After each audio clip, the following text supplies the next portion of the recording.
Destiny is calling even now. This is a reality check. This is the time to find out what you can do, how you can get above it. You know, when you do the thing that you're born to do, there's nothing else you could have done. There's nothing else I could have possibly done. I was born to do this. God gave me this gift. I discovered it and I used it.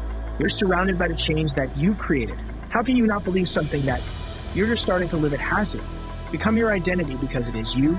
It's around you. You breathe it. So look around and realize the malleability of your situation. And if what you find is not you good, here is your opportunity to tear down the old and construct the new.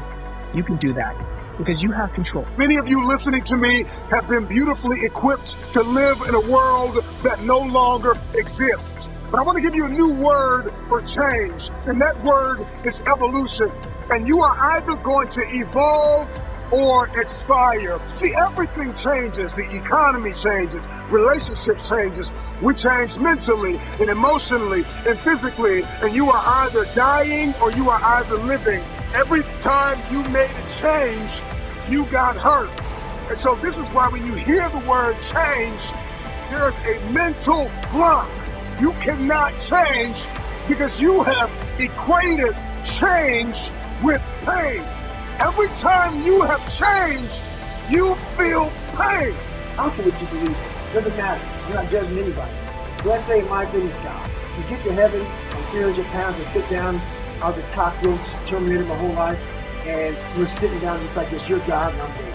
And he gives me that chart, and he says, look at this. Now look at this chart, and on the chart it has all these different things that my name's on. But these things aren't me. I was going to change the world. I was going to set records. I was going to be a Navy SEAL. I could be all these things in the military that I accomplished. You're going to get the DFW award. You could be honored here, honored there. I'm like, God, this isn't me. Like it says David Goggins, I was an Ecolab guy. I sprayed for cockroaches, and I'm 300 pounds. It says here I'm 185. It says here I got a bachelor's and a master's. It says all these things. And God goes, no, that's who you were supposed to be. Wow. You stepped out of one relationship to another, and you feel pain. You leave one neighborhood to another, and you feel pain. You go from one job to another, and you feel the fire of transition. So every time you hear the word change, you see pain. Every time they say it's time to make a difference, every time they say you need to go from this place to that place, all you can see is blood in your eyes. All you can feel is the blood and trauma in your mouth, hypnotized by the pain of change. Evolve your belief system. Change is not pain. See change as growth. See change as transformation. See change as evolution. See change as necessary. See change as critical. See change as inevitable. The moment you can figure out what it is you're supposed to be doing, the sooner you are able to get about the business of doing that. The way through the challenge is to get still and ask yourself, what is the next right move?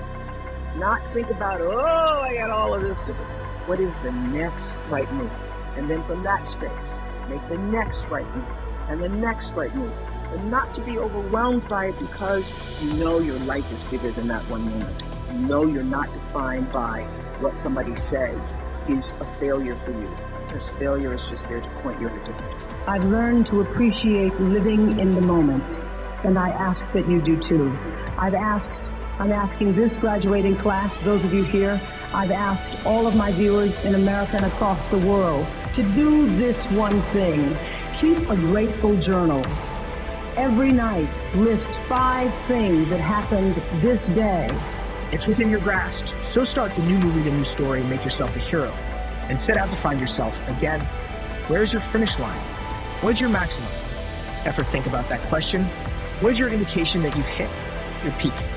It's an interesting question because when you look closely, you'll find that there truly is no answer. Right people point to fatigue feeling. Tired, maybe they're happy with the result. How you can go beyond it. How you can look up to the sky instead of looking down at the dirt. This is that opportunity, ladies and gentlemen. Don't be afraid now. Be strong. Don't be weak. Be powerful. Don't worry about the things you cannot control. Make the most of what you have. And from the bottom of my heart, conduct your business. You think you bad? How bad do you really think you are? Are you really bad enough to know what it is that you want? You've got to discover your God-given gift. Your gift is the thing you do the absolute best with the least amount of effort. As soon as you discover that, your life changes. You have two important days in your life. The day you're born and the day you discover why. The why is directly tied to your gift. It is the thing God gave to you at birth. All of you are gifted. Everybody in here. Everybody in this room is gifted. You just got to quit looking at it as running, jumping, singing, and dancing. There are other gifts. Once you identify that gift, it still leaves the question unanswered. What is your limit? There's no automatic mechanism that shuts us down when we've given. Everything we have when we've done all we can do. It's not like a glass of water that reaches the top and overflows. For human potential, think bigger, think of an ocean. How many buckets of water could you pour into an ocean before it couldn't physically hold any more liquid? What is the number? No one knows exactly. You can stop at 1,000 buckets, at 1,000,000, at 1,000,000,000, but at some point, you'll have poured the last bucket and stopped. And the question remains, at that moment, could you have added one more? That is human potential. Are you bad enough to go through the challenges in life? Or are you just someone that likes to fake the funk, pretending to be something that you're not? How bad do you really want it? Do you understand what that means? Do you understand how aggressive you gotta be? Do you understand even when you're aggressive, you still gotta have patience? Do you really understand the work that has to be applied to it?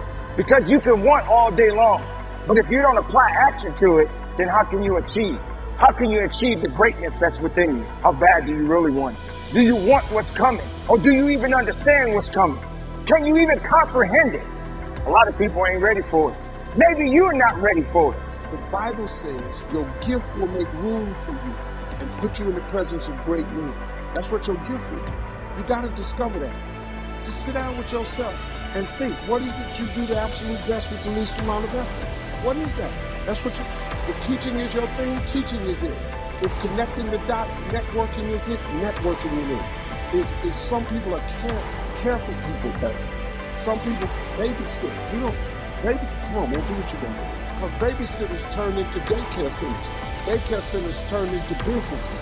Those businesses turn into millions of dollars. Look, I'm going to tell you something, really. You can be rich if you make it. You just got to stop. If you could think of how to make $1 million, wouldn't you have? It's mind-blowing. Every time you thought you'd give it, you're only relying to yourself. And not in the sense that you weren't trying hard or what you did wasn't important, but in the sense that you artificially created your own finished line you determined your stopping point. Not the loss of nature, not some unearthly being who dictated your limit. I had an old coach who used a reference, Roger Bannister.